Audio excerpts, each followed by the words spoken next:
যারা নিযুক্ত হয়েছিলেন তারা সকলে উপস্থিত হয়েছে। আমরা একটুখানি উপস্থিতি জেনে নেব, সাংবাদিকদের কাছে আগ্রহ প্রকাশ করব।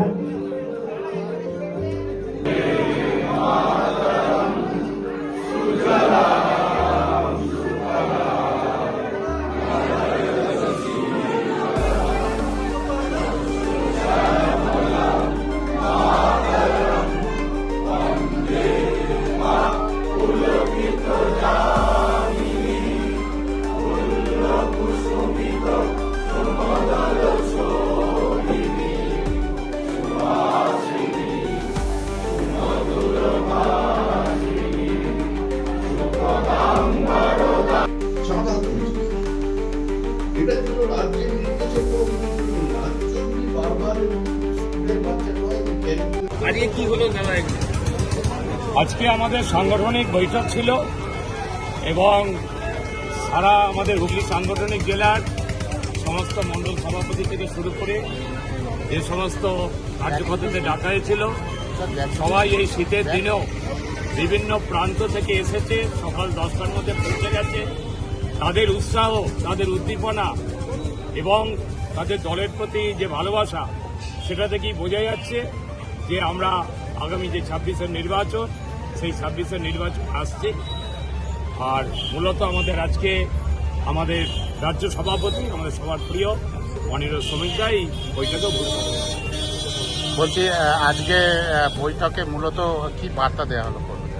মূলত বার্তাটা টোটালটাই সাংগঠনিক, মানে সংগঠনের কাজ আরো বৃদ্ধি করা, আরো মানুষের কাছে যাওয়া, এটাই আমাদের।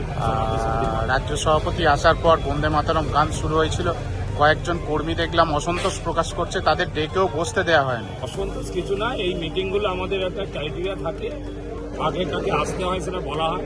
তার বাইরেও কিছু কার্যকর্তা আমাদের এসেছিলেন অতি উৎসাহে শ্রমিকদাকে দেখার জন্য, শ্রমিকদার বক্তব্য শোনার জন্য। সেই জন্য তারা একটুখানি উৎসাহ প্রকাশ করছিল, আমরা তাদের আবার ব্যবস্থা করেছি, কোনো অসুবিধা হয়নি।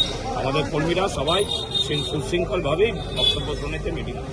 রাজ্য সভাপতিকে উঠে আসতে হয়েছিল এবং যিনি বিক্ষোভ দেখাচ্ছিলেন বললেন তৃণমূলের দালাল নাকি ভিতরে আছে। একজন কর্মী ভাবেন, কর্মীদের কোনো প্রবলেম হয়েছে, তিনি একজন কর্মী হিসেবেই উঠে এসেছেন। উনি নিজেকে রাজ্য সভাপতি ভাবেন না, উনি ভাবেন আমি সবার সাথে কর্মীদের সাথে থাকি। বৈঠকে তৃণমূলের দালাল আছে, মানে একজন বিক্ষুব্ধ কর্মী বলছিলেন। কেউ তৃণমূলের দালাল না, আমরাই তৃণমূলের এগেনস্টে লড়ছি। কেউ তো লোক ঢুকতেই পারে, এখন সে কি বিখ্যাত আমরা জানি না, এরকম কোনো প্রসঙ্গ আসার কথা না। আমাদের সাংগঠনিক বৈঠক কি হলো সেটা তো সাংবাদিকদের বলবো, আর এসব বিষয় নিয়ে আলোচনা বলবো না, সম্পূর্ণই সাংগঠনিক। আপনাদের বলতে পারলে আমি খুশি হতাম, কিন্তু দলের শৃঙ্খলা আমাকে আপনাকে বলতে দিচ্ছে।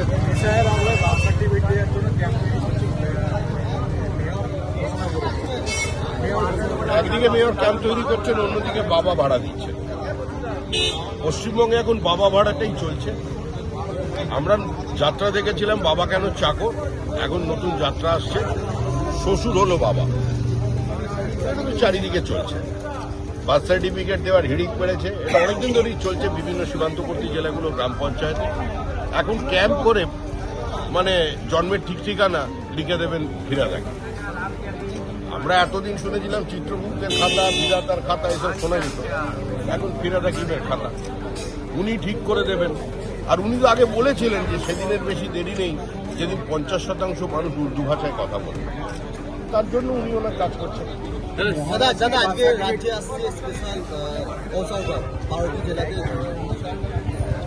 আমরা তো কালকেও বলেছি, আমি আজকেও বলছি, সারা ভারতবর্ষে যে 12টা রাজ্যের SIR হচ্ছে তার সঙ্গে পশ্চিমবঙ্গের মৌলিক পার্থক্য আছে।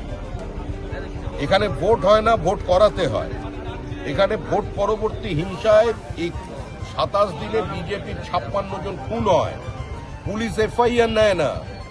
ভোট পরবর্তী হিংসায় যে তদন্ত চলে, সেই তদন্তে সাক্ষীদের হস্টাইল করে পুলিশ, ধর্ষণের FIR নেয় না। এটা তো ভোট পরবর্তী হিংসার নমুনা।